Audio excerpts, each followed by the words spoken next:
Well, Dot and I are coming down painting down here at the Petite Creuse again, just after the Monet Bridge this morning. And the light's the right direction, I hope, for this spot just down on the beach here. So last night we were down doing a loose watercolour a bit further down, and now we're going to go just down here. Well, I'm going to set up just here, below this little waterfall, only 100 yards down from the bridge, so it isn't far to walk. And this composition here looks to be ideal. I can take in these grasses and the leaves just coming down to the brightness there, so something like that. Well, what more perfect place can I get than here? I can just sit under the shade. Dot's just behind me looking through there. She can see what I'm doing as well. She's doing an acrylic this morning. I'm going to do a little bit more detailed watercolour here, I think. I've got more time today. The light's going to be a bit longer now. I'll just show you around this spot before I start painting, but it is so gorgeous here. I'm going to be using all of my watercolours here.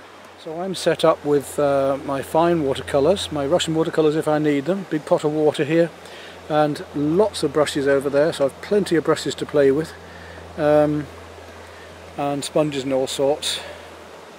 And then an extra rough paper, which is great, and of course a comfortable seat, and we're away. It's not going to be ideal for filming the watercolour itself because I've got a lot of light across my paper.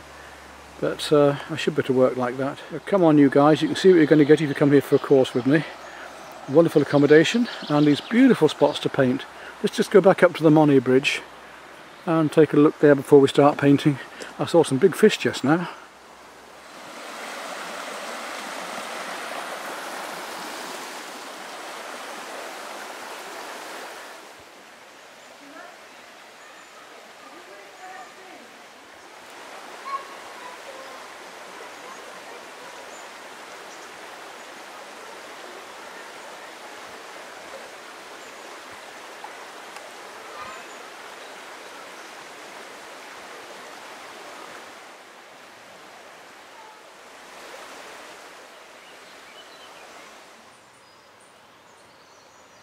If we take a walk onto the bridge, we should be able to see some big fish just down here.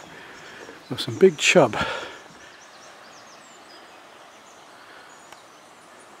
You can't probably see that fish, but the fish just coming through there, lovely big chub. Enough for this fish spotting, we've got to get some painting done. So, back we go, and we'll start drawing out.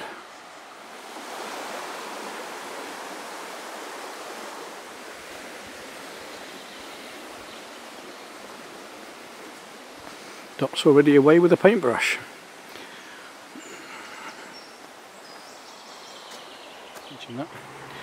So Dot's got her paint set up, palette and my heavy body acrylics, and I've just been advising her to do all of her mid-tones first and then work to the darks and then come through to the highlights at the end.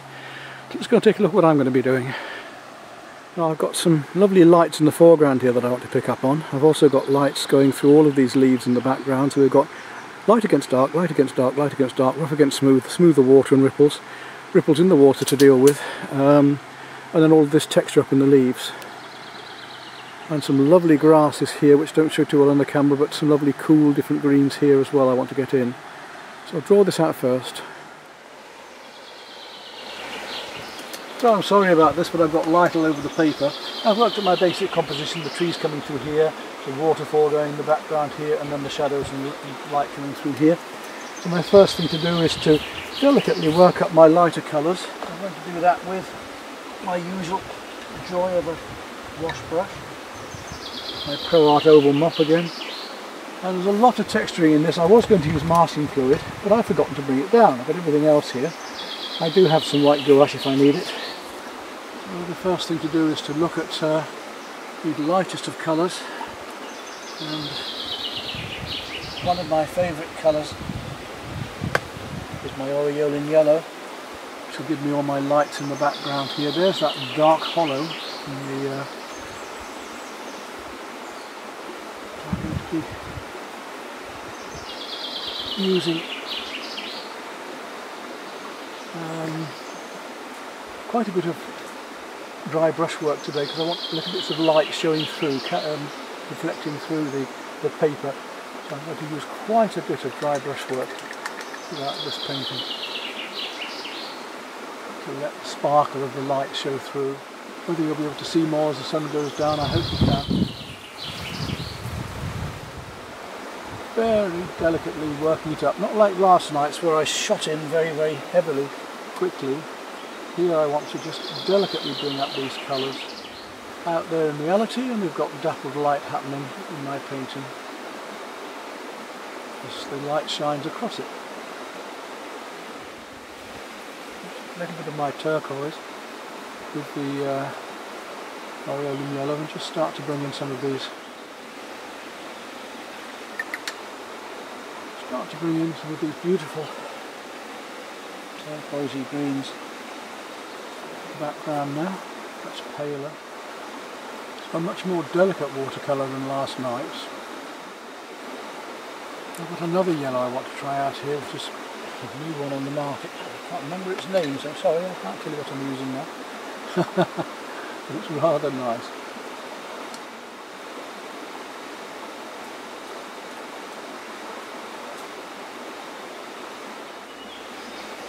Gradually building up, darker and darker, lighter and lighter, and even lighter and lighter behind.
I'll come and give you a hand. Sorry? I'll come and give you a hand then. Make the colour white. Nothing white today. And these darks in the foreground too will be stronger and stronger, but not too strong that they take over.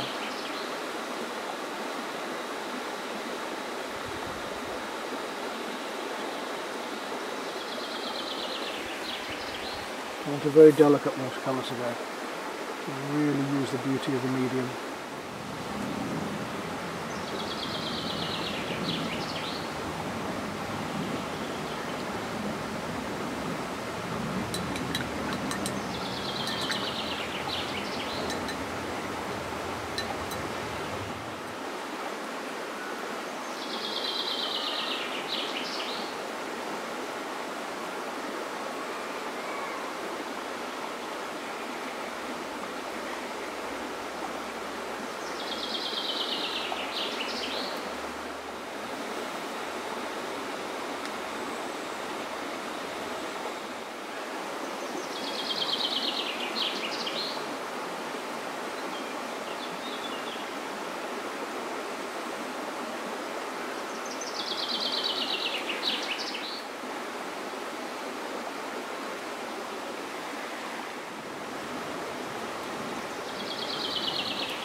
I'm going to use a little bit of sponge just for a wee bit of texture in the background. I hope I'm doing it right.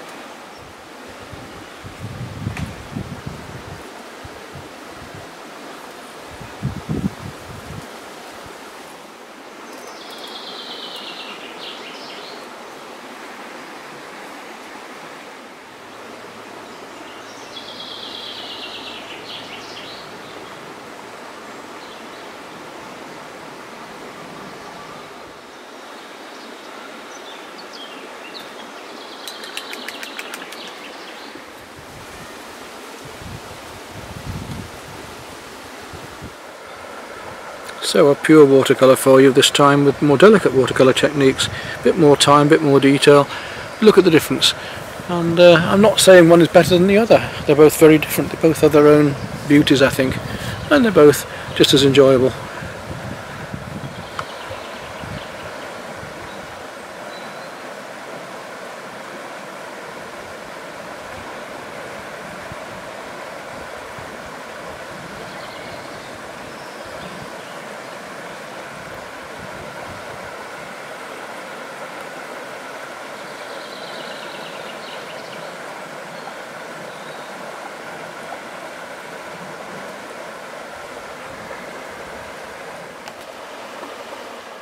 And Dot's done a delightful piece. We've still got to find some cooler greens and blues with her mixing, but apart from that she's coming on really well. So you'd recommend lessons here, would you, Dot? Oh yes, excellent.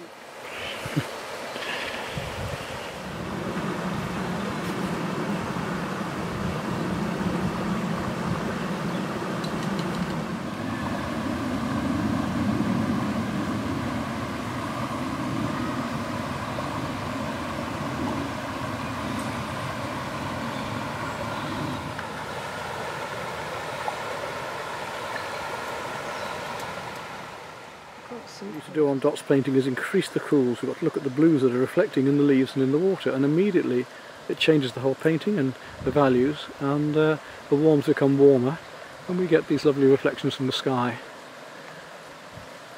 And the addition of these blues is really giving it some depth.